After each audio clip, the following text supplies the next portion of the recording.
Sobrang linaw ng tubig guys. Sobrang linaw ng tubig dito sa Poro guys. Cute nito.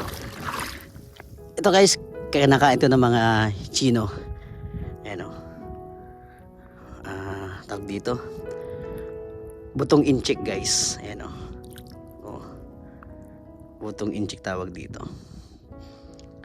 Yung mga damong mga lumot. Ayan, dami dito. So, ayun yung mga kasama natin. By the way, marami din ditong ano. Ayun yung ano, yung Sitio Quilon guys. Aking hometown. Napaliit na lugar pero sobrang ganda. Ayan, dami pa ring lato dito guys. Talagang hindi talaga tayo. Ayan, puro lato guys. Ayun oh. Sobrang dumamin talagang lato dito sa amin. Ayan guys oh.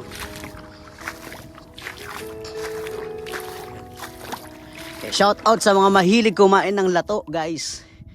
Pumunta na kayo dito at maglato-lato tayo guys. Yan o.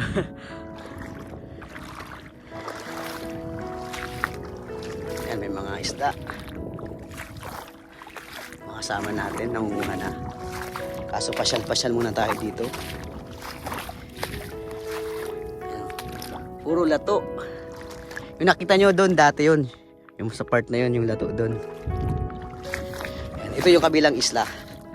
Yes, kumpul. Pero mas madami doon sa tapat namin guys.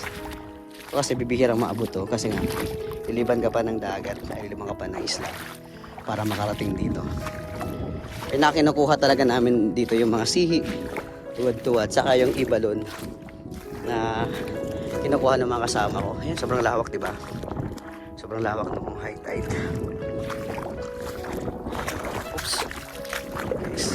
Sobrang babaw, pero pagka low tide to guys, hindi ka basta-basta makapunta dito.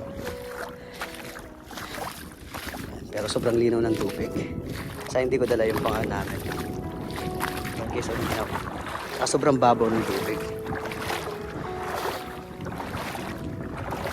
Ayan, may iba-ibang napakalinaw.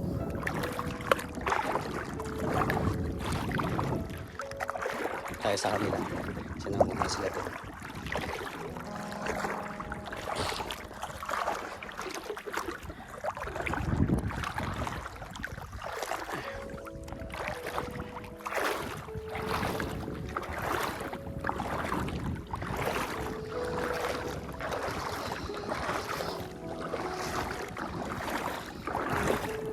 So, iba-ibang ng rocks formation.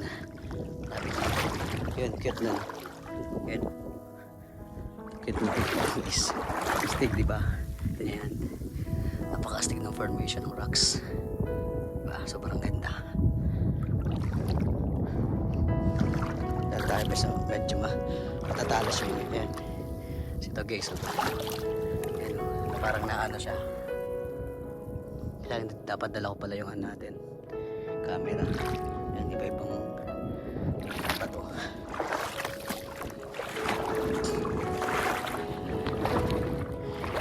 Ang dami na guys. Ang dami na bang huli guys? Nakalibang lang dito maglakad-lakad.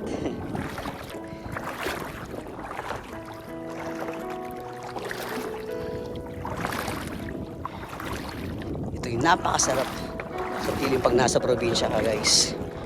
Dami ka pwedeng galaan.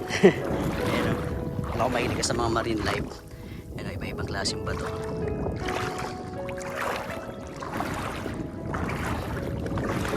Sige, ating mga kasama. Kasi maghahanap kami ng ulam namin. Kasi mag-experiment kami guys. Kuhanin namin kami ng ibalon, tapos gagawin namin apritada. Para may iba naman yung luto nung ibalon. Kasi kadalasan, puro gata kami dito. Sabi minsan nga nakakaumay din. So yan guys, dito tayo sa may malapit sa kanila. Diba? Sobrang lawak.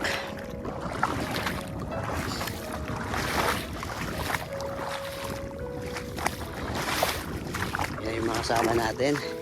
So end ko muna dito yung video and panoorin yung mga susunod nating video dito sa puro-puro guys.